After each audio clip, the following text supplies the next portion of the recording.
Hello, friends. Uncle Marv here with another episode of the IT Business Podcast, your podcast for IT business support, where we share product stories and tips, all in an effort to help you run your business better, smarter, and faster. This is the live show. So if you're watching us on YouTube or the Facebook, welcome.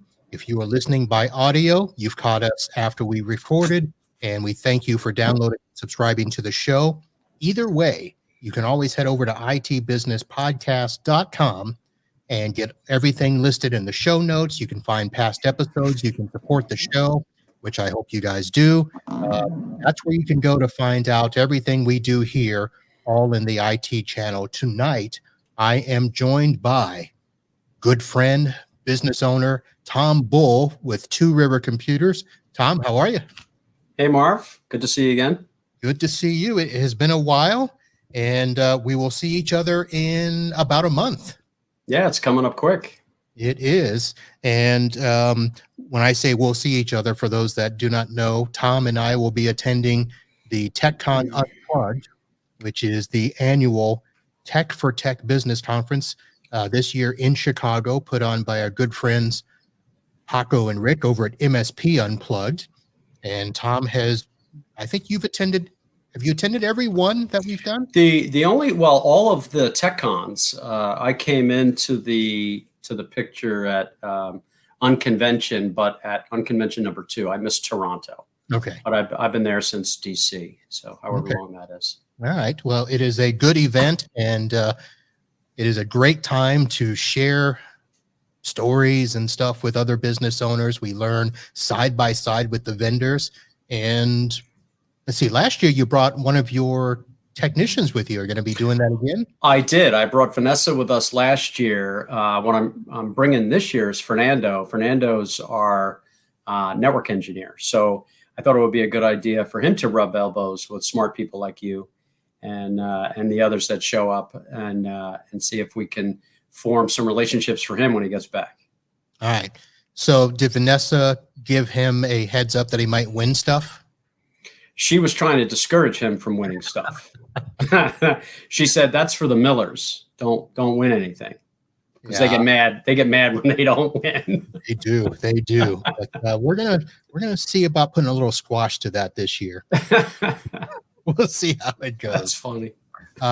So why don't we go ahead and do some quick announcements since we brought up TechCon. The live show here is presented to you by NetAlly.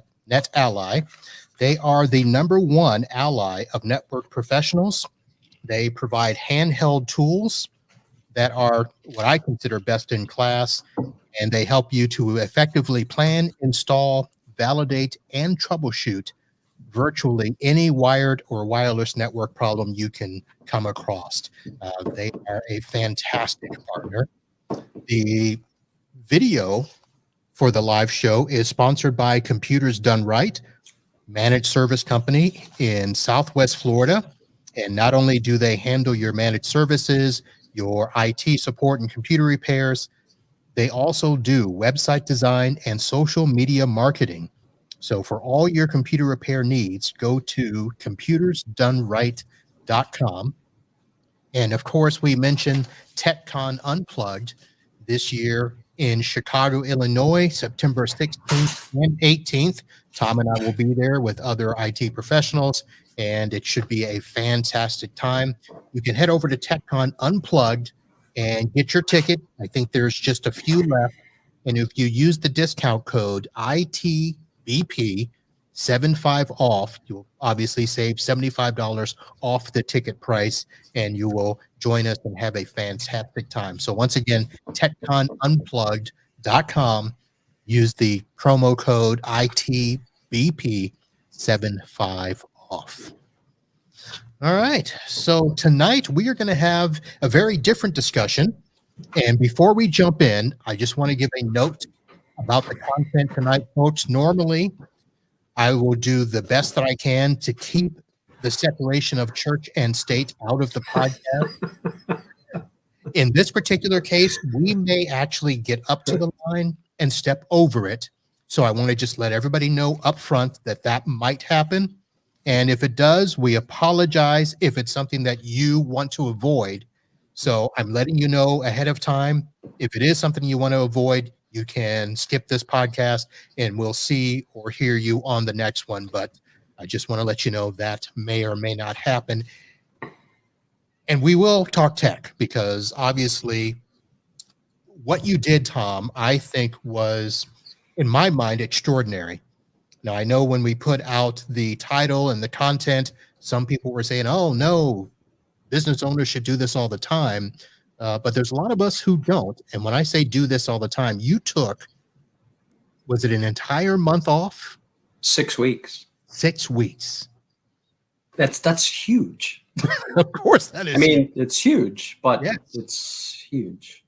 So let's first talk about why you wanted to do that, because that you just don't wake up one morning and say, I'm going to be gone tomorrow. I'll see you. Right? No, there was a lot of thought that went into it. I had been talking, maybe to you and others on more than one occasion, other business owners, certainly IT business owners, but other business owners that I know of that, like me, were tired.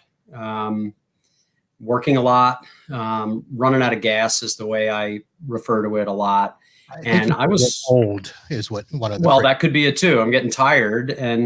But I when I go back and I analyze it, I feel like I didn't pace myself right. Like started the business 17 years ago, and I should have paced it for 22 or 23 years, but I was kind of out of gas and just had, just running out. So I had talked to other business owners about this before, that I really felt, and I don't know why I felt this, but I felt like if we could take some real time off, not just 2 weeks or 3 weeks, but like a real substantial amount of time, that we could kind of disconnect from our daily life, our daily grind, and kind of re-energize, recharge, and reinvigorate ourselves, and kind of give ourselves some clarity about what we're going to do next to help us get to the finish line. And I've used that before in another podcast, talking about that, because that was a big part of why I felt I needed to do it, that I was running out of gas. So let's go back and flesh out one little point you put in there, because I think from a business owner perspective, a lot of us start our businesses in tech because we either are disenfranchised with, a computer store we work at, or, whatever other business that we're doing. And we start the tech business, and most of us aren't necessarily business minded and oriented, and we don't have a plan. First of all, to start the business, but we definitely don't have one to end the business. Right. Now, you're one of those people that I think has a little bit more of a business acumen, and you probably do have an end game in mind. So let me ask, is that true, or is this part of that process? Well, I'm going to answer yes to both of them, because yes, it's true. And I didn't know it was going to be part of the process, but now that I've done it, I feel like it's a really important part of the process. So I've been in tech for 41 years, and 10 of it with a manufacturer, but the other 31, I was basically running tech businesses, not my own, only my own for the last 16 years.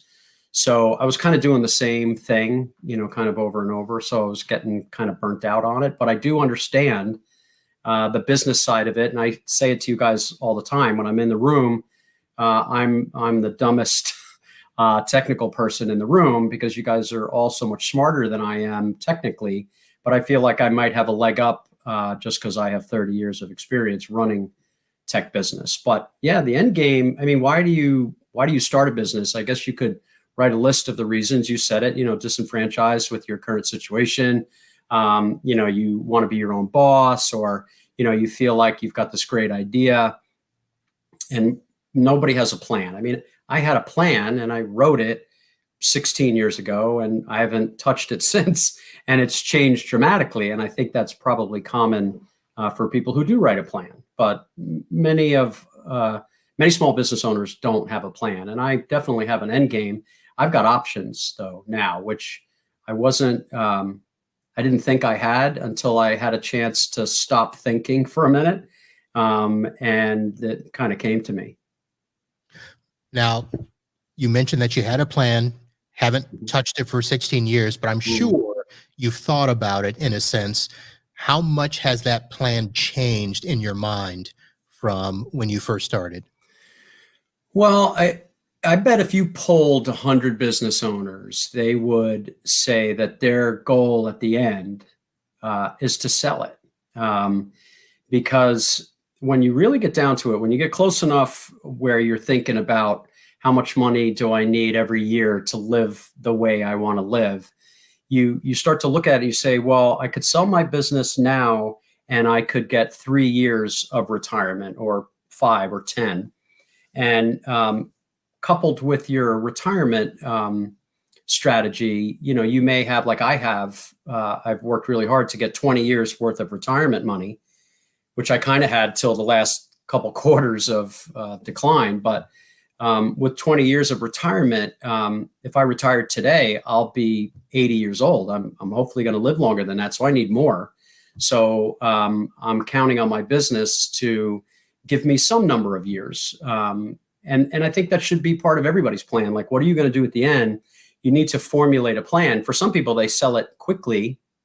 They get in, they sell it, they buy another or start another one and sell that one because they're smarter now and they're better at it, and they can make more money and kind of leapfrog, almost like how you buy and sell homes. So I think for some people, that's an angle. Not the same for me and probably not for you either. But, once we've ridden it as far as we can ride it and we're tired, we got to do something. Selling it's a logical thing. Yep. Now, are you going to sell and just walk away, or are you going to stay involved in some form of that? I mean, this is your great question, right? I mean, everybody who owns a business, it's their baby, right? So, and it's like a child. You raised it. You taught it how to feed itself, and you taught it how to ride a bike and how to save for a rainy day. And you did all of these things and you nurtured it, and it grew, and now it's healthy. And so what do you do? It's hard to separate, I think, emotionally from it, right?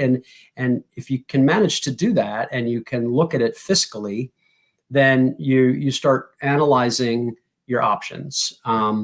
And I think for me, I've got a couple.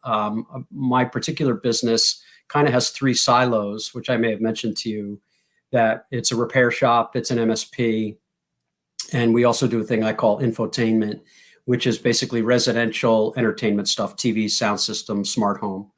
And each of those silos generate about the same amount of revenue. The MSP slightly more. So I could sell off one or some of them and still have something remaining that could throw off some money. And if I kept it going and removed myself, it could pay me a portion. Like, I wouldn't expect it to pay me full boat, but if I left and it paid me half or 25% or 30% of what I'm making now, that would be a wonderful thing. And if I could get somebody to earn in while I earn out, then I could go 20 years making a much smaller amount of money, and it's almost like an annuity. So there's a couple things. Outright sale is a thing. Not selling any of it and just kind of coming in one day a week, and kind of making the big decisions maybe. So I feel good that I've got a lot of options. So one of those options that I was going to ask you about later, but I'll move it up till now, is the option of continuing in the business, like you said, maybe only coming in one day a week. You were able to take off 6 weeks, be completely removed, aside from some check-ins, from what I understand. Has that now opened up the door now to where you might be able to step back and let the business go? You're still there if you need to be, or if you want to be. Yeah, another great question. I think that for my particular situation, what I knew was going to happen when I left is that revenue was going to suffer. I didn't think that the operation would falter at all, or that they would be faced with a decision that they couldn't make. I kind of challenged our staff to step up and to realize their full potential. And I felt like for a while that I've empowered them to make the decisions and to do the right thing, which is one of our mantras. And they have, and they know that they can. And when you walk away for 6 weeks, you kind of force their hand and make them make those decisions and deploy those strategies and behaviors. And it works out. It worked out in my case. So, I mean, to be able to say, could I walk away? I'll say yes and no. The revenue suffered, which I knew was going to happen, but I was ready for it. I had stockpiled some cash and I was prepared to give it all up. I didn't have to, thank God, but I was prepared to, because I was so committed to taking this journey that I was ready to do that. But now that I'm back, I am completely refocused. And what's wonderful is many of us small tech business owners, their tool bag comes out of their car or truck every day, whether it be a Net Ally device or a Phillips head screwdriver or the phone to Google something. You're working in the business and less on it. And now I'm working more on it, and I've been back for 6 weeks, and I haven't been in my truck once. And so that part of it is huge. That I'm not out doing stuff, or I felt compelled to do stuff. So it's forced me, or allowed me, I should say, to stay back and analyze things that I've kind of neglected because I was too busy working in it. Looking at fine-tuning process, looking at things that are happening in our shop, things that are happening with contracts, and most importantly, selling. It's the thing I enjoy the most. I'm not necessarily sure it's what I'm best at, but I like it the most. So I like to sell and to market and to do those things. And it's allowed me the opportunity to do it. And since I've been back, I mean, sales have been zany, really like way better than I expected. So now let's go back to the point you made about refocus, because this all began some time ago, and I'm assuming it was months before you actually made the decision to do the walk. Was there what's the right word I'm looking for? Was there a moment where you thought, I've lost focus, I need to regenerate, I need to reinvigorate, I need to do something? Is that kind of the trigger for you that started this? I'm going to say yes, kind of, Okay. because I don't feel it was like it wasn't like a light bulb. It was kind of like that slow burn, where, I mean, I'm like snapping at everybody. And the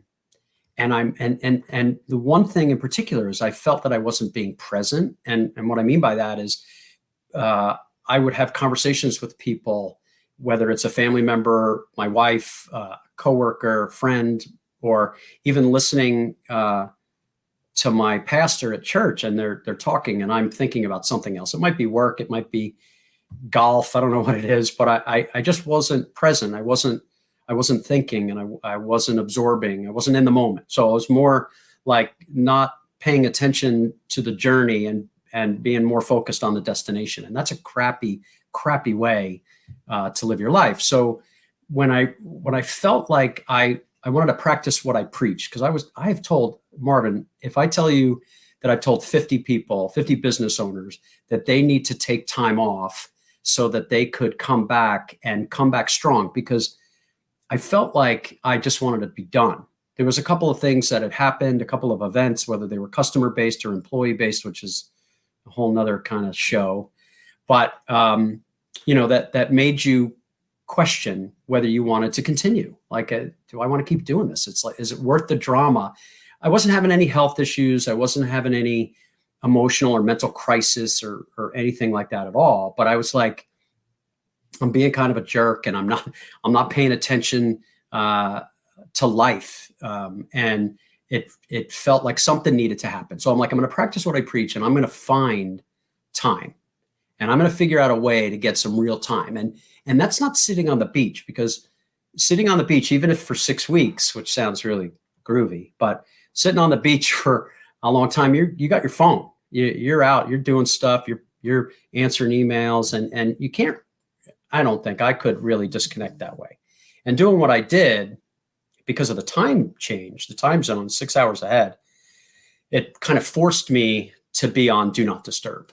Plus the things that I did in advance to prepare for that. made it easier for me to do that. But I don't think there was like, some kind of switch that said, I got to do this. It had kind of been building, and I'd been listening to cues and to signals, not in the universe, but just kind of around. And there was a movie called The Way that talked about walking across Spain. And I'm like, wow, that sounds really good. I'm walking across Spain. I'm a walker as it is. I stopped running and I started walking. And then I had made a New Year's resolution in 2019 to learn Spanish. So it seemed like a kind of a logical thing. I'm like, wow, these things kind of go together. Let me research that. And my research said, wow, this is like a really good fit for me. So I'm sitting here and I'm listening to you, and I'm in my mind thinking of all the times that I've had to do just that, where I'm like, ooh, something's not right and I need to step back. And sometimes it comes in the form of a customer who's talking to my wife and going, is Marvin okay? A little grumpy. She's like, yeah, he is. I don't talk to him either. So, and all those sorts of things. Now, I don't have, shall we say, a good history when it comes to the religious sector, but I did spend 3 years in North Carolina at a seminary at what I call the 3 years of darkness. Oh, wow. And that's a whole nother podcast. That's a whole nother show. Yeah, but I will go through periods where I will be listening to music, which will help me to get in a mode of refocus. And, everybody thinks that I'm just a big country music listener. That's not true. I do that to annoy people. So I listen to all types of music. It works, Marvin. It works. But I also, I listen to, God, their name escapes me, but you're Irish, right? I am. What's the musical group that tours around the? The River Dance guys, those guys. Oh, there's that, and then there's the one with the girls, the Miss Celtic Woman. Oh, you don't know that? Don't. Okay, that's another show too. Yeah, it is. We got to start writing this down. Yeah, so I listen to that. I do jazz. I found myself, going through the Christian contemporary music, listening to all the music from the 80s and 90s, blah, blah, blah. So you're right. We need to do those things as business owners. And, especially in the tech world, we grind probably harder than most. Well, I'm glad it's not physical. Think about that. Like if you were in a trade, right. Electrician and plumber, that takes its toll too. Right? Well, it's a mental grind. It's one of those things where a lot of jobs, say the trades, for instance, they do their job. And if they do it from 7 a.m. to 7 p.m, they're done. They go home. That's it. Yeah. They don't have to do anything until the next day. Whereas a lot of us, we go home and we're still thinking about that server that didn't patch right. And, if a server gets stuck in a boot loop, we've got to, keep working on it. We've got alerts, we're managed service providers 24/7, we're checking the phone to see what that alert was. I envy those people a lot, the ones that are lucky enough to be able to turn it off. But I think their life is different, right? I mean, it's got to be. I mean, we kind of chose this, and maybe it kind of chose us. But here we are techno heroes or something, right? Everybody thinks like it's so funny. Like you could be in the airport and the computers are down, so the air traffic control can't route any airplanes, and so somebody will go, well, computers, can't you go fix that? So everybody thinks that we know everything about everything, and that's a little heady, right? And a lot of times we do know the stuff. And I won't deny that I like how I look in a cape, and people think I'm a little bit of a superhero, and that fuels me in a different way. But yeah, I think those that get to shut it off, I think they live a different kind of life than us, for sure. Yeah. So all of this comes down to we as technicians, business owners need to know when to back off, when to rejuvenate, when to, set aside time. And, I've had to do that earlier this year with the health of my mom. Mm-hmm. got put in the hospital, and I just said, look, I'm taking time off. That's a little different because that's something physical that I can point to. Everybody else can see it. But when it comes to the mental, when it comes to, I'm going to say the spiritual, because when, inside, people can't see that. Other people, for the most part, can't feel it unless, you're just, losing it, I guess is the best way to say it. So this had to be something of a mental slash physical slash spiritual journey for you, because from what I hear, the El Camino de Santiago, it's not something you just go and, it's not a walk in the park. No. So I'm going to start with the first thing that you said. So health. And you could define as physical health, mental health, emotional health, right? So I used to go to church. I'm Catholic, so I went to Catholic school all my life, and so it's a part of me. And I would go to church every day, and I was calling it yoga for my soul. So, and then I would come home and I would do yoga. And those two things, it was like kind of body and mind kind of stuff, kind of really helped me. It energized me in a couple different ways. If and you clearly have worked out in your life that, did you see I gave you a little compliment there, Mark? I appreciate it. So that especially if you do it in the morning, it fuels you kind of for the day, right? I mean, it lets you burn your calories faster and you have more energy. And, some people like to do it at the end of the day. I can't because I get too revved up. I can't sleep. But to find the balance in the administration of your own health, I think is really important. And, I've witnessed, and you have too, I'm sure, online and blogs and forums and stuff where people are trolling or just commenting, and it's like, wow, this dude's having a bad day. And, you want to kind of help them and steer them to try and do something about their own health. And I think that doing things, whatever it is for you, whether it's yoga or church or music or, the gym or whatever it is, I think it's important that we all do it, because otherwise it just becomes a grind and you get up, it's like lather, rinse, and repeat. And that's going to just build up a lot of negativity in your life. If you feel like you're going nowhere, you're on a treadmill, Yeah. So now taking a step back and looking at you getting to the point where this is what you're going to do. Mm-hmm. I do want to let people know, and I probably should have said this earlier, there are a couple of podcasts that I'm going to put links in the show notes to, where you go into much more detail than we can tonight about what the Camino is, your journey in preparing for it, and then your feedback after the fact. But I just want to ask, in terms of what it means for us on this show and this forum, what did it mean to step away from the business and take on, I'm going to call it a challenge, I guess, the way that you've described it in the other podcasts. This was kind of a challenge for you, right? Yeah, in a couple of ways. And once I had realized that I wanted to do this, and with the support of my wife and family, and certainly from my work wife, Phyllis, that she runs the joint over there, and I was like, listen, I'm going to do this, and it's going to be a while, but it's okay. So I started to do the planning part, and as a business owner, and this was kind of the podcast angle for the Camino podcast that I did, I approached the podcaster and I said, listen, I have an angle or two.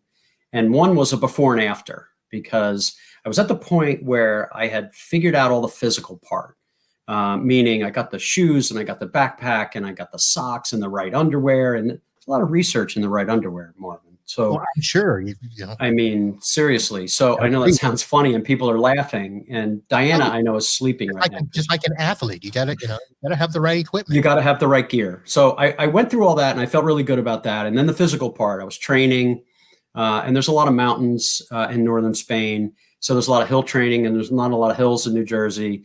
I had the flat part figured out, but I kind of underestimated the hills, but that's another thing. But I felt really physically ready, and I had all of the material that I needed.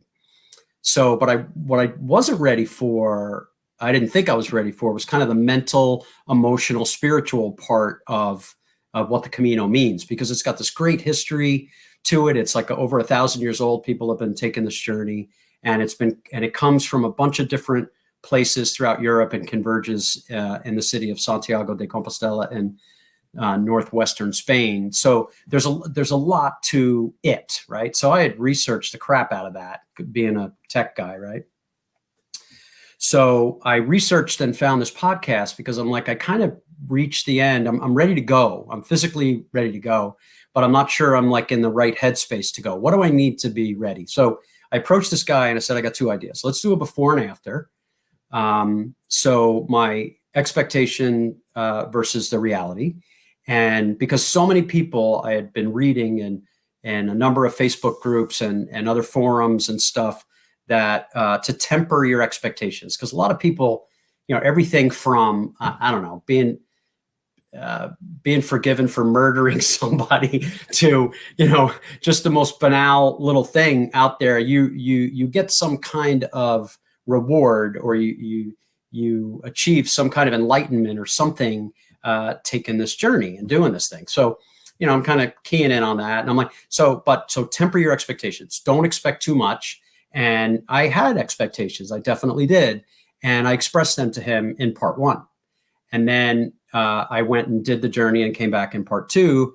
And, we kind of compared, and he brought to light some things that I didn't think enough good stuff happened. And he's like, dude, all of these really cool things happened and you're not even seeing it. And so that was an interesting thing that came out of it. But so the before and after was a big thing, but the other was the business owner thing. And I said, I think that other business owners are afraid. I think they're afraid to take 6 weeks to be away. They're afraid at the idea of being that guy. The podcaster talks about this, the guy on the path in Spain on his phone troubleshooting a server. You don't want to be that guy. You want to be able to really, disconnecting is one thing, and it wasn't really about disconnecting. It was about separating. And I say that as 2 different things, because disconnecting to me is putting the phone down and putting it on do not disturb.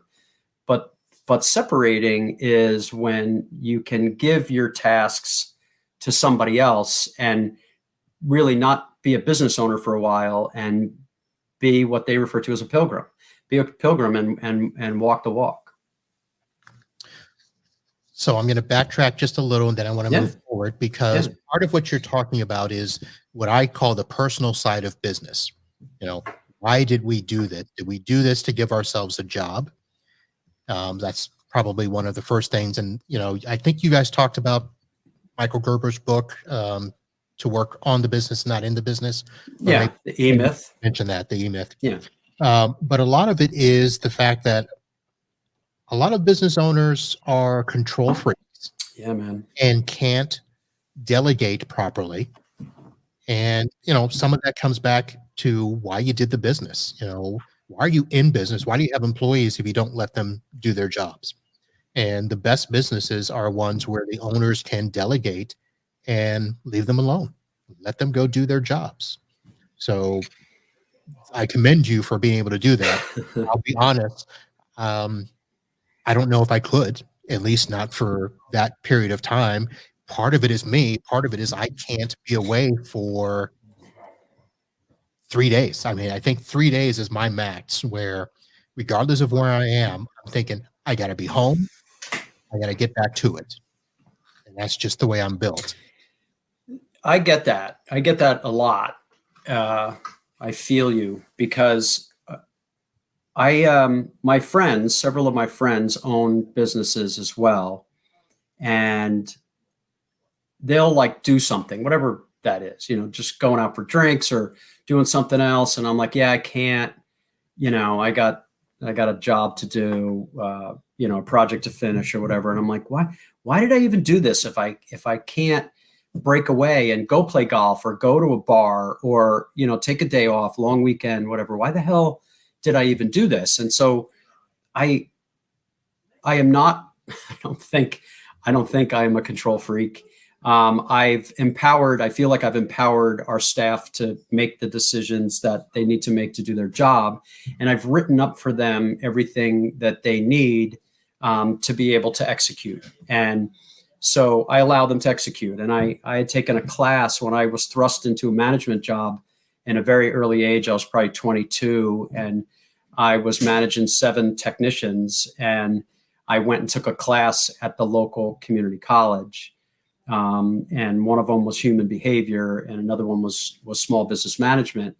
And they said, a good department runs without its manager. And I took that to heart and I'm like, they need to be able to do it. I just felt that it's so dumb. This is what I'm going to say next is really dumb, that the work that I did was the most profitable work, meaning it had the cheapest cost, and it showed the most profit, and that's just wrong and stupid.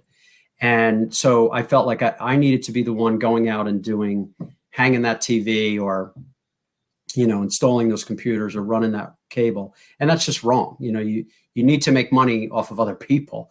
That's the American way. So being that I had already had process, you all know that I'm a disciple of process, and I have it for all of the staff members, what they're supposed to do, when they're supposed to do it, and how. And so this was an extension of that because of one key thing. I had written up everybody's job from 9 to 5, so to speak. But what I didn't do was mine. So, right. So I took 2 months to write up what I did as a business owner. Everything from making deposits in the bank to doing payroll to paying taxes, all of those things, wrote them all up. And I did it over 2 months, probably because I didn't think about it until there was 2 months left to go. But I'm going to say it was because I needed to see the habitual, it comes around twice during that period. And I wrote it up. And so I had this very long document called What to Do When Tom's in Spain. So everything from the alarm company, just you name it, anything that is not a technician fixing a computer, a help desk person doing a remote fix, or a field tech doing an install, all those other things, and wrote them all up and kind of handed them out. I felt like a Las Vegas card dealer. I was like, here, you take these and you take those. And when I come back, you better fall in love with a couple of them because I'm not taking them all back. And that was clutch because these people are like, yeah, I can do this. And they're doing it and they feel good about it. Even though it's more work, they feel good about it and they're doing it and I'm doing less of it. So now I get to offload even more because of how this went down. So that worked out. That was a real happy accident. So 2 questions from that. One, and I'll start with the employees first. Did they get a sense of empowerment or a sense of ownership in their part of the business now that you've, given all that stuff out? I hope so. So this analogy is quite possibly very, very terrible. So you may have to cut this out. I don't edit. I know you don't ever edit, do you? So we have the car wash here where the car goes through the little thing and you can watch through the window, get a lollipop and then go outside and the guy comes up and wipes it down and you tip him or her. And what I got in the habit of doing is giving the person that was wiping the car down money in advance before they did the job. And so instead of going, wow, you did a crappy job, here's $2, I would go to them and give them $5 and say, do a really good job. And so the results were always great. I even experimented saying, I'll give you $3 now, and if you do a really good job, I'll give you 3 more, something like that. So I fiddled with that, the human psychology part of me. And I found that just paying them in advance, I got really good work, and they were proud, and they spent extra time, and they felt that they justified the money that they got.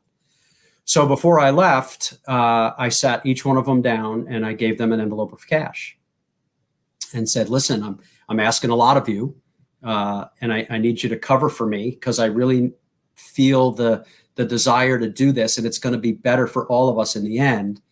But instead of giving you guys a bonus when I come back, if the place is still running and hasn't burnt down, I'm going to pay you in advance to make sure it doesn't burn down. So that's kind of what I did. And I did it with everyone. I did it at the highest level all the way down to the lowest. Interesting. I'm sure they appreciate that. And I'm going to ask you a follow-up on that later, because I want to get to this next question and then finish out some other topics that we bullet pointed here.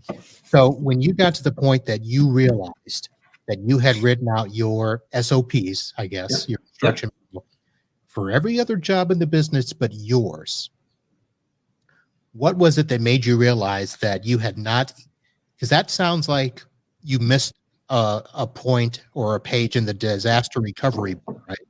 That No, you misunderstood me. I have always had their SOPs in place. Right, but you didn't have yours. No. So then you did understand me, and I did blow that. Right. So what got to the point where you realized I did not plan for my getting hit by a bus? So that's funny. I use that analogy all the time. I started to, starts with payroll, like who's doing payroll, then who's doing taxes, then who's making the weekly deposit. And, we have a lot of automation, but, there's some manual things that have to happen. And I started to put it on people's calendars. So Phyllis, my work wife, I would say, all right, every Wednesday you need to do this, every Monday, every Friday. So I went to her calendar and I started adding all these events, and then to other people's calendars, adding the events. And then, there wasn't enough detail. So I started to write and started to document all of it. And then I popped that particular event details into that calendar event so that it popped up for them. They knew exactly what to do. Everything was right there.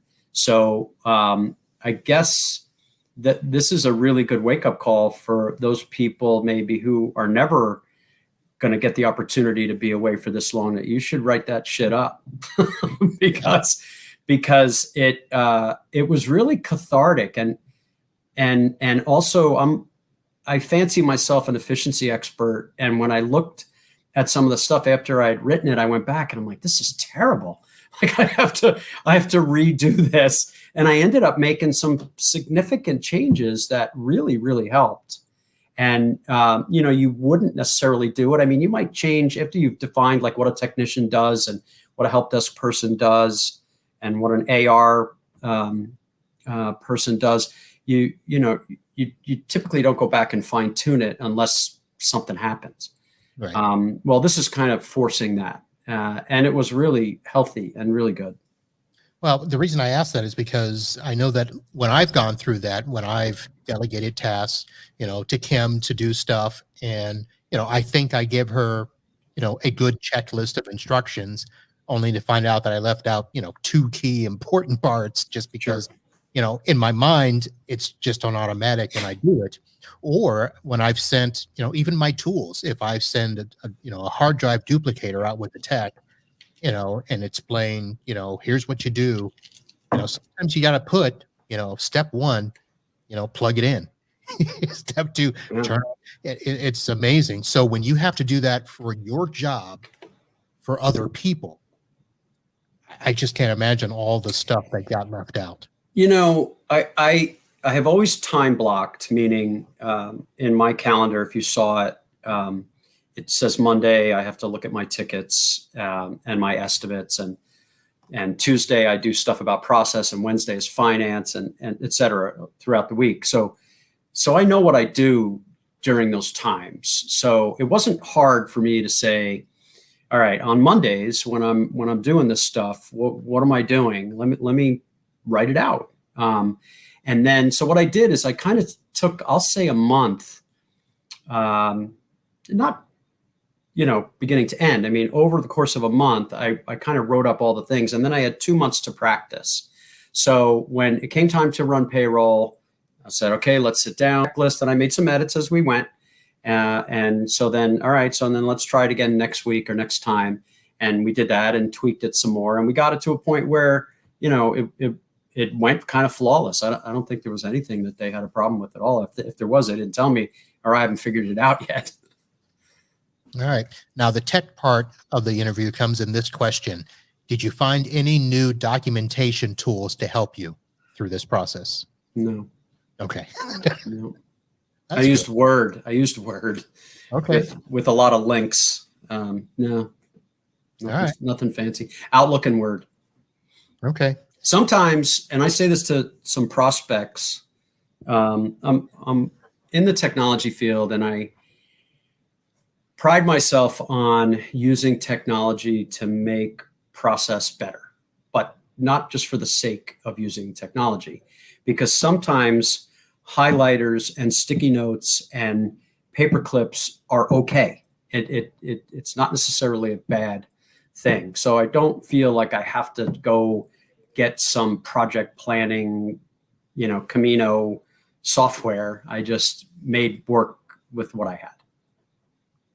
I made what I had work. Yeah. You know what I mean? No, I do, because I still use a lot of paper myself. So yeah. just thought I'd ask though. So now let's go back to the actual walk. Mm-hmm. The Camino. We kind of touched on a little bit of your process and what got you to that point, what motivated you to do that. But tell us about the actual walk, because you made the comment here and in the other podcast that it was probably a little harder than you thought. Mm-hmm. So for those who do not know what the El Camino de Santiago is, tell us what it is, and then tell us your, through it. So Camino de Santiago is a pilgrimage that basically leads you to the tomb of the remains of the Apostle James, one of Christ's followers back in the day. James the Greater, for those of you who know that there was 2 Jameses. And his remains were found in Spain in 800 AD, and they built this cathedral, and it took them a couple hundred years, and people have been taking this walk for over 1,000 years. And it comes from a couple of different spots. I'd say probably 8 different spots, and they all converge there. So the walk for me is called the Camino Francaise. It starts in France, in the French city of Saint-Jean-Pied-de-Port, just at the foothills of the Pyrenees Mountains in France. So the day one, I went up, I think I was at 135 feet above sea level at the start. And then at the peak, I was at 4,300. So not a mile, but it was a lot of up, and it was over 13 miles. So you were basically walking up a, 40 degree, 35 degree incline for about 6 hours. So it was a lot harder than I thought. It kind of switchback, like when you're skiing, like the opposite of that. And you're kind of going up to make it a little easier. But this particular route that I went, there's 2 routes that you could have taken. This was called the Napoleon Route because Napoleon actually took his army over into Spain from France that way, because when he went the other way, he would get ambushed and he was losing men. So he lost fewer men carrying all that crap up and over the Pyrenees Mountains. So that part was super hard. And one thing I discovered, which nobody really mentioned in the research that I was reading, was that down is a lot harder than up. So up, you feel it in your calves, you feel it in your quads, and you feel it in your arms because you're using the walking sticks, to give you momentum and to kind of push you forward and to take some of the weight of the pack off of you. But when you go down, your knees really take the brunt of it. So I went up for 13 miles and then I went down for 3. So 16 miles, which I had been used to that distance, and I could do 16 miles in about 5 hours. This took me almost 10. So it was a lot. It was a lot harder. I rested at this one spot a little bit longer than I should have. I had a beer and I was reading a book, taking pictures, talking to people, and I really should have been on my horse and going. But then, you kind of throughout the northern Spain, there's a ton of villages through this up and down part, tiny villages, hamlets even. They're, sometime I remember seeing some of them where the population was 40 or 19 or 100. And, the village may have 5 buildings, most of them farms, and then they may have a cafe or a place to sleep. So I would go from not village to village, but I would do about 17 miles per day. And I did that over 35 days to get to the end. I had 2 rest days in the middle at around day 12 and around day 20. I met my wife on day 33 in a city called Sarria. And then we walked 5 more days from there to Santiago. And then we continued on in a car, thank God, the last 40 miles to get all the way to the Atlantic Ocean, which is a town called Finisterre, which means end of the earth, finished of the earth, the end of the earth, where Queen Isabella supposedly told Christopher Columbus to go find the New World. So the walk itself, for me, 575 miles, 35 days, about 17 miles a day. I think I stayed in 32 or 33 different places. So I had to keep leaving the light on the bathroom because I didn't know where the hell I was every time I woke up, trying to figure out, how to pee. Right. Now, just so that everybody understands, this isn't something that you can just show up and do, correct? Oh, no, it is. You totally can. There's a couple of ways to do it. The accommodations that they have that people stay in, they run the gamut from albergues, hostels, refugios, hotels, inns, old converted monasteries and convents and churches and stuff. They have a bunch of different ways that you could go. You can do it the planned way, which they refer to me as a spreadsheet pilgrim, where I know where I'm staying every night. Right. And so all I had to do, and this I repeat all the time, the best thing about this journey was that I only had to worry about me. I didn't have to worry about work, wife, kids, car, money. I didn't have to worry about anything. It was just get up, get dressed, brush your teeth, put on your pack, and go to this city. And they had this excellent little, I called it the Camino tracking system.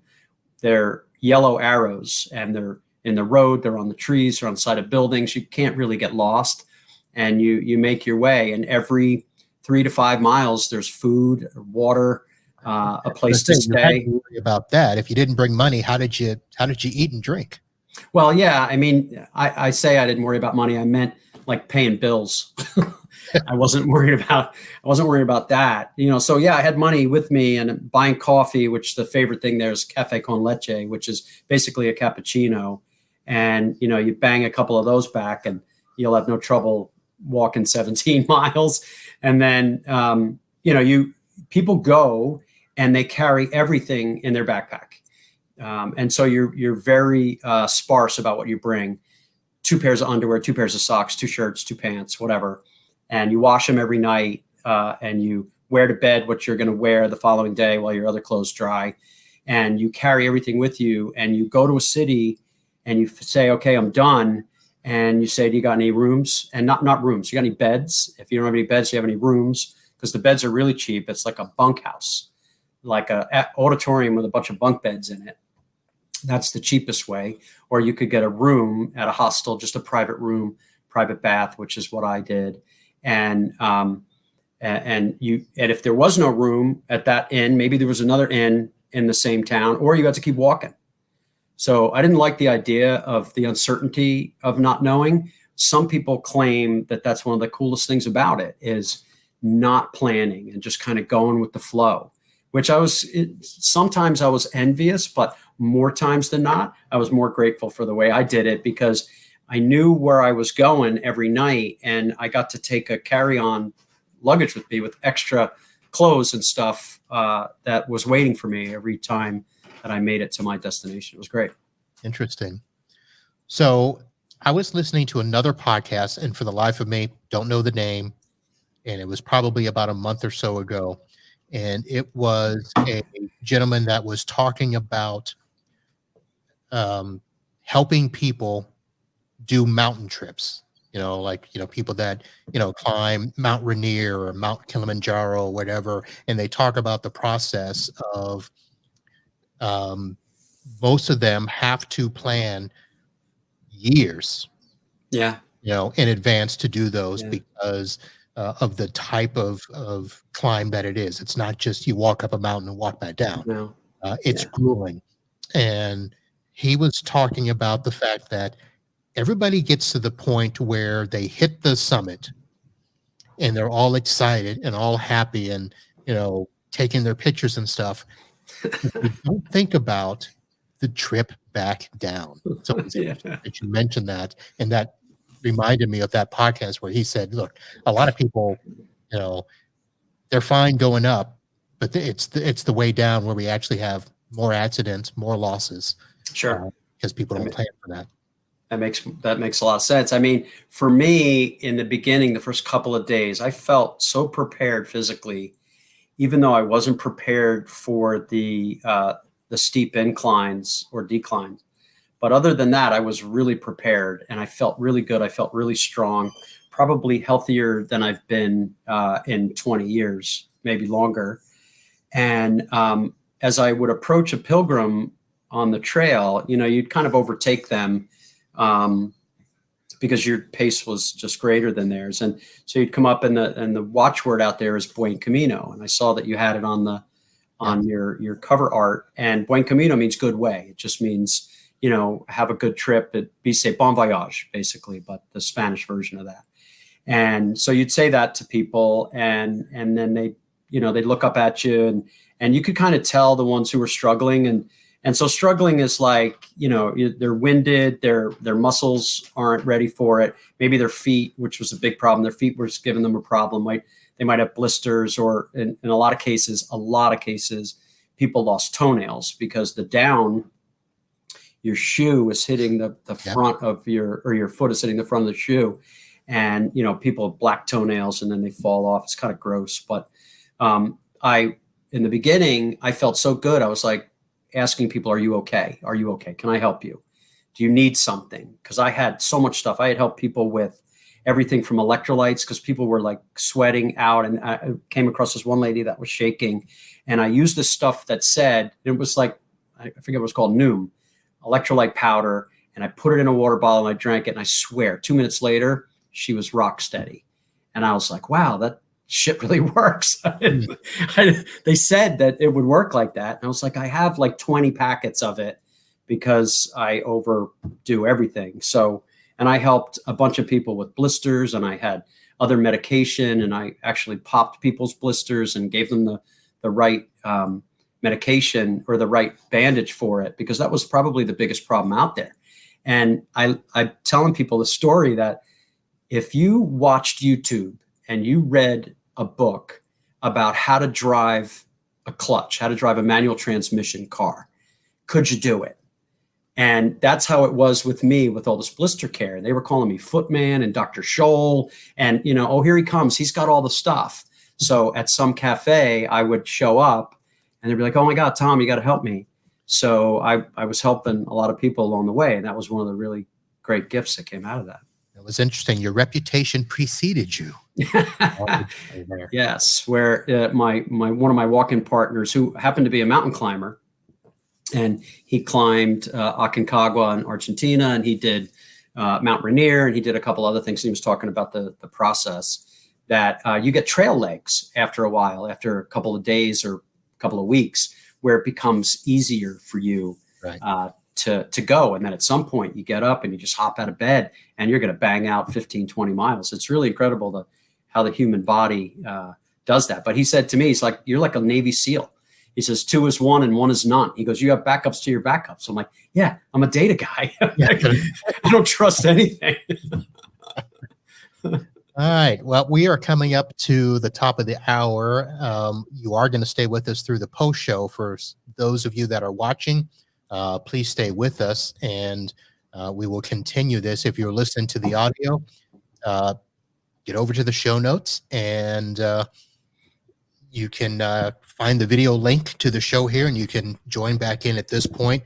So, Tom, before we end off, I want to ask you for 2 comments in terms of what you found most enlightening, most beneficial, whatever term you want to use, but one professionally and one personally.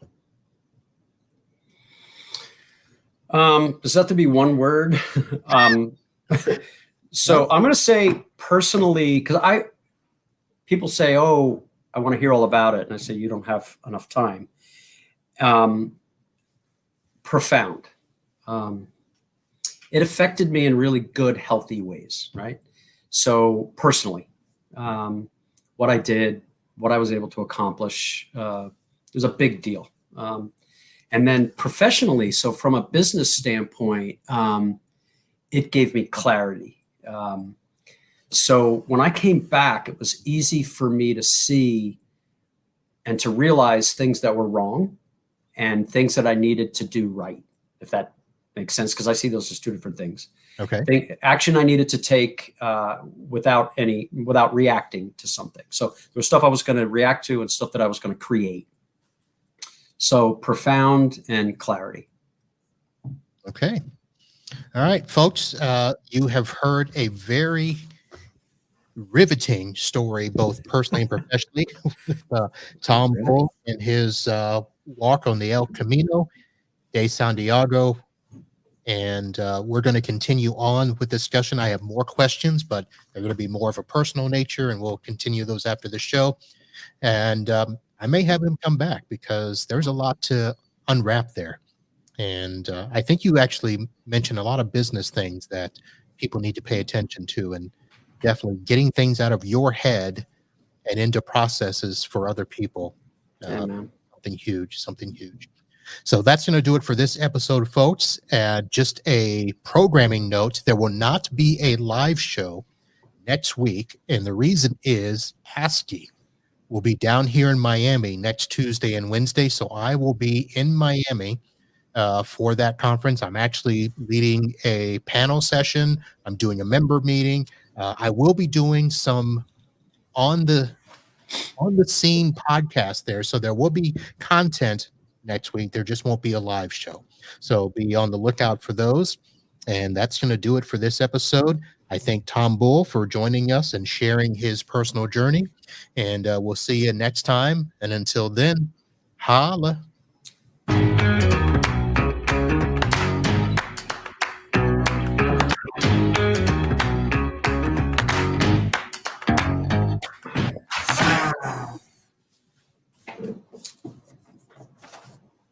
All right. Thanks, Marv. Well, thank you. It's that's a very personal thing to share, doing something like that. And I hope that I was kind and gentle in my. Yeah, you said it. There's so much to unpack. It's like, and I'd heard this once before, that your Camino, which is what the whole thing is, your Camino doesn't start until you get to Santiago. So when you get to the end, that's when things happen. Everything that you did along the way prepares you to go home and put into effect, or just like make things happen based on what you learned while you were out there. So, many people say that things come to them, weeks, months, years after they complete it. And once you're in, you're addicted. You want to go back. definitely want to go back. So you had mentioned and the podcast, by the way, what's the guy's name? Dan Mullins? Dan Mullins. I want him to read me a bedtime story every night. His voice, your voice is pretty smooth, but he's got the Australian accent just trumps you, man. Sorry. His is broadcast worthy. It really is. Right. His podcast, I didn't even say it in the show here, My Camino, the podcast. Yeah. And it's literally just story after story about people and their journey on this. And it was quite interesting that you were the first person to present to him the idea of a before and after show. Yeah, he said he had thought about it, but I was listening to all of the things. And I'm like, he's not going to even answer me, because the everybody that he had on that I was listening to, they were authors, or they'd written something, they'd written an article or a book, or they were professors, or they had done all these stuff. And I'm like, he's not going to listen to me. But I felt like I had an angle, and the before and after was one, again, that was kind of talking to the fact that I was unprepared, mentally, emotionally, spiritually for the journey, but physically prepared. And that people had told me, be careful how much you expect, because you may be disappointed. And frankly, I was.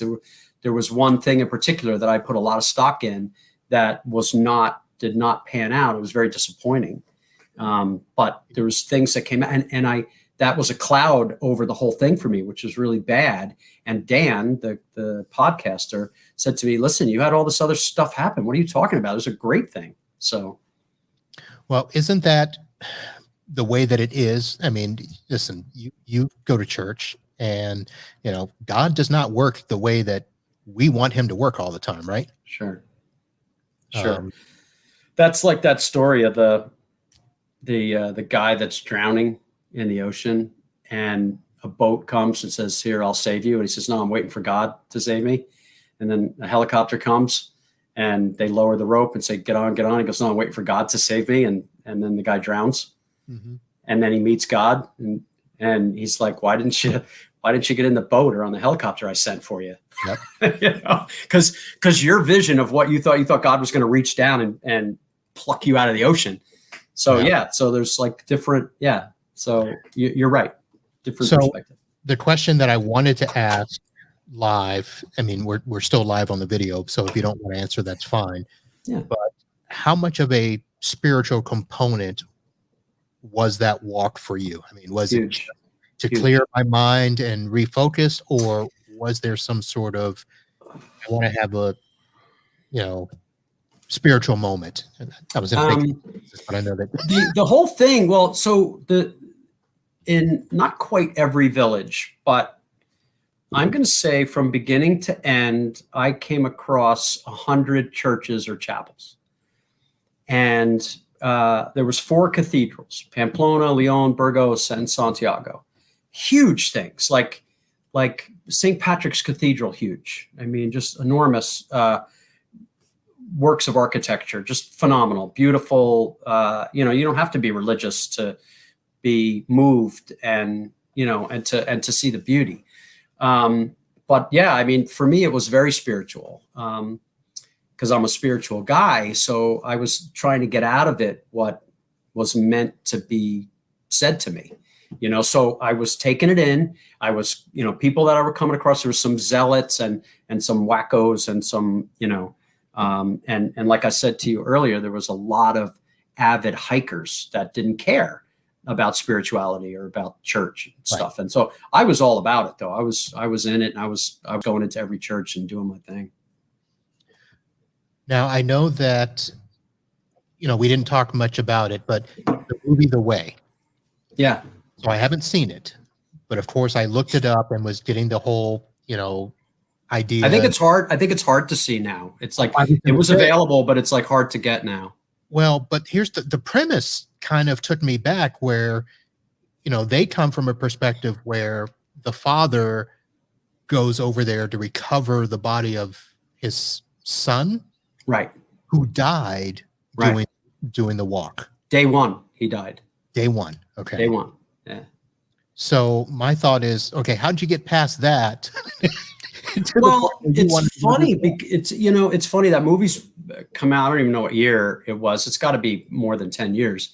So I had heard about it when it came out. And I know that the Estevez family is one of the Catholics in Hollywood, right? So there's not a lot of them. So, I was interested in it because I knew it had some kind of message, right? I mean, I like watching shoot 'em up movies too, and alien movies. But so I watched it, but only part of it for whatever reason, and then it came into my focus again sometime later, and I paid more attention to it, and then I think it just kind of sat in the back of my head, like what they got out of it for themselves, the four individuals that are taking this journey, and they had four different, I mean, very wildly different things that they were looking to get out of the journey, because so many people who do this are in transition.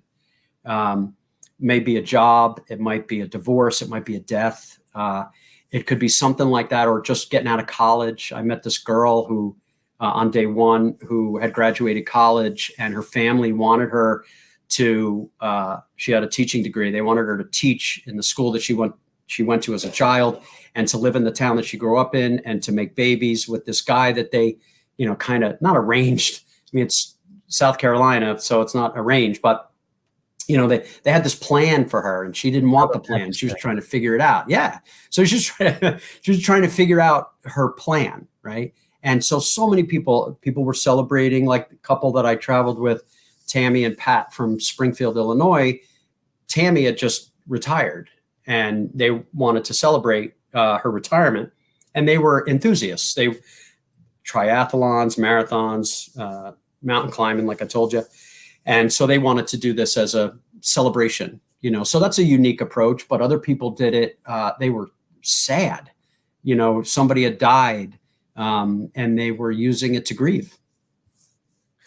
I imagine the bulk of people do that. Something has happened, and that's their, God, why trip. Yeah. Yeah. If people knew, like in Europe, there's a couple things, like especially in Spain, everybody in Spain knows about the Camino. Every kid in between high school and college does a Camino, part of it. They may do 1 week or 4 weeks or 6 weeks or whatever. They all do it. They all know about it. And in Europe, 4 weeks or 6 weeks vacation is not that unusual. Where here in the United States, it's like, it's insane. And especially if you're a business owner, it's like impossible. Right.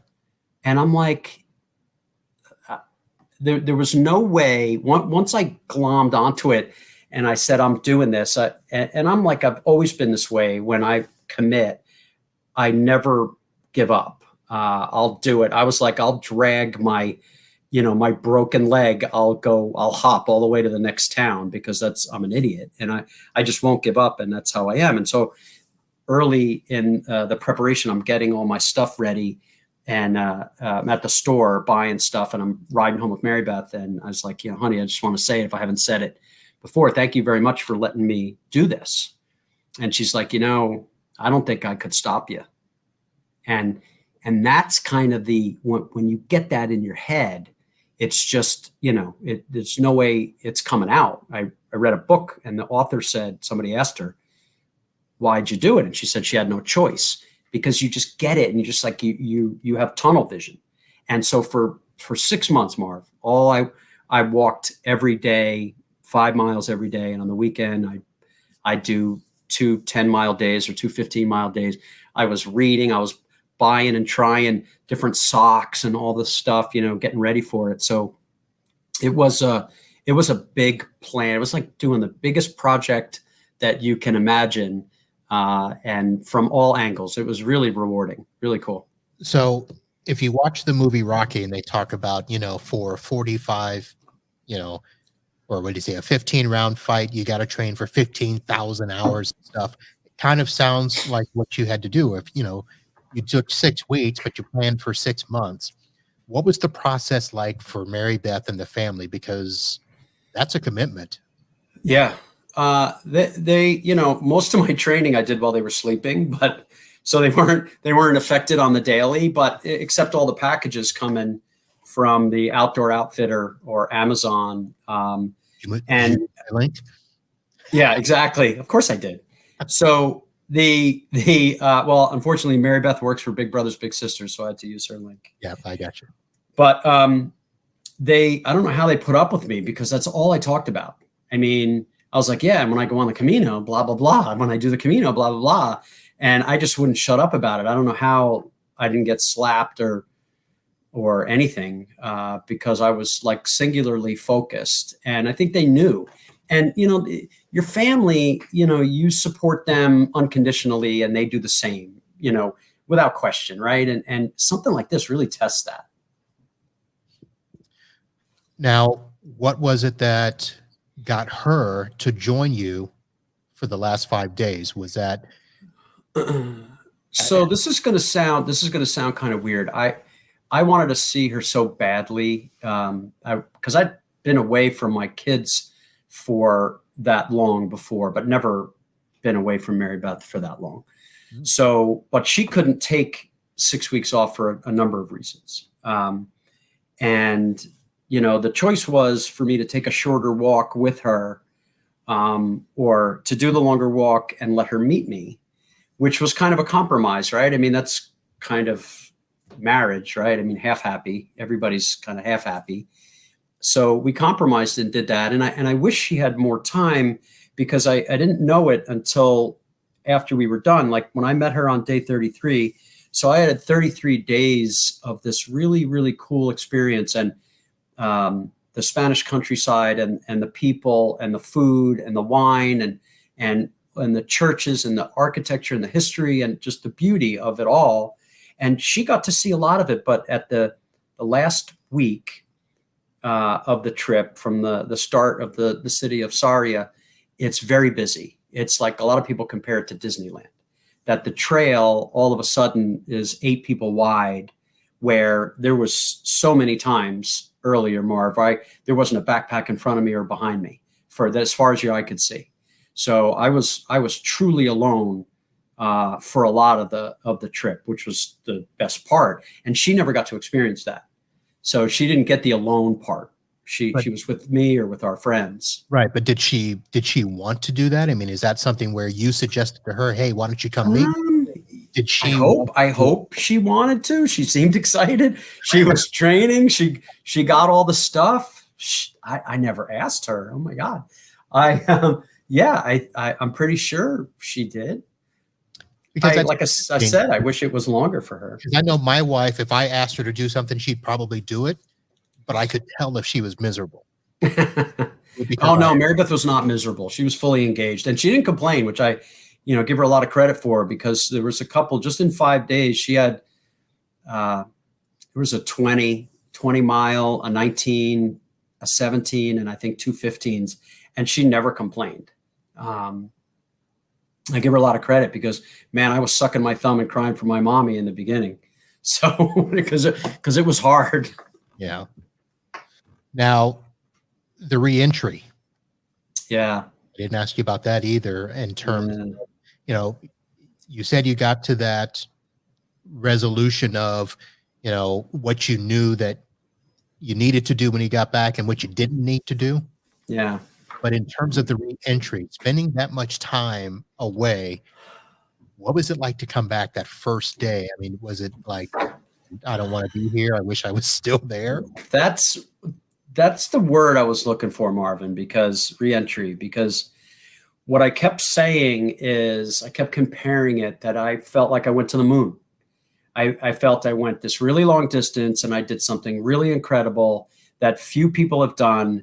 And I came back after this extended time, and now my normal life was foreign, right? It was like, another analogy is the guy in Shawshank Redemption that gets out of prison after 40 years and he goes to work in the grocery store and can't function on a day-to-day. Now that's a radical analogy, but I came back and things were different. So right away, first day, didn't want to be there. All I wanted to do was be back. All I was doing was playing the same playlist and wearing the same clothes and trying to trying to recapture the magic because I didn't want it to be over. In fact, after I was like 1% over halfway, and it was a shorter distance to Santiago, I started to worry about it being over, which, I don't know, is a testimony to it. It's not me, I don't think. But yeah, the re-entry part, that's a great way to put it, because I feel like I needed to be not decompressed, but like I needed psychology, and I needed, alcohol and drugs and food. And so I don't know what I needed to be able to reacclimate. But it wasn't as hard as I thought it was going to be coming back either. So that's good. All right. Because, I think if I'm gone for an extended period of time, there needs to be some sort of transition. Yeah. In a sense. I couldn't imagine being gone for that long and then coming back. I mean, of course, I'm assuming everybody was happy to see you. Yeah. Yeah. In fact, the Friday I came back on 4th of July weekend. I was supposed to come back Thursday, and we got stuck and had to stay one extra night in Madrid, which was kind of fun, but ended up coming home Friday, and then we had the long weekend. And so it was 4th of July weekend, so didn't have to go to work until Tuesday, which was really great. So went to the beach and, did that, which was good. So I had this like nice little break, to kind of ease back into my own thing, then as opposed to easing back into the work thing. So that was kind of nice. There's no doubt that really helped. But there was no shock and awe about coming back and getting right back to it. So it worked out. Like I said, it worked out better than I thought. Yeah. Did you get annoyed with people asking, dude, tell me what it was like? Because I thought about calling you earlier on the show, but I'm like, nope. That was something where I thought he needs some time. It's funny you say that, because maybe that's just a natural reaction, but people who have done the Camino and know somebody else that's done it says, I'm going to give you a little while after you get back, and then let's talk. In fact, the podcaster said, I want you to be back for weeks before you tell me the second part, because you need to process. You need to process it. And many people, they wanted to know, they're like, tell me all about it. And I keep saying this, you don't have enough time. I had that blog, which I hope you'll put in the show notes, and I have no problem with anybody looking at any of that marked my journey across. And so they could see all the beautiful things and, read what I was writing, which wasn't a ton. I wrote every day in a journal, like a lot, a couple pages, which is weird, writing with a pen and paper. It's a weird thing anymore, to write a lot. And then I would type a synopsis of my day, or, hey, this is me leaving this town. This is me arriving in this other town. Oh, look at this cool thing I saw in between. So that part made it healthier and everything. But people would see me and say, hey, tell me all about it. And they saw the blog. They were watching and liking and commenting, but they still wanted to know. And I'm like, there's just so much to tell. And I'm writing again. I'm rewriting. In fact, started this morning rewriting from my written notes, and I'm typing it so that I can edit it. You know about editing, right, Mark? So I don't edit. You don't edit. So I can write it again. So maybe I can synopsize it. Like my church wants me to come and talk to them about it from that angle, which would be great. And I would love to go, because my town's really small. And, I see people all the time, and, I'm the computer guy. And so I go to the firehouse and tell everybody, instead of having to tell the story 1,000 times, I'll tell it once to 1,000 people. But I kind of like the idea of telling it 1,000 times, because then it helps me relive it. Well, that's good. And the reason I thought about that is what was it? The year before COVID. So 2019. Actually, it was 2018. So I participated in junior achievement in high school.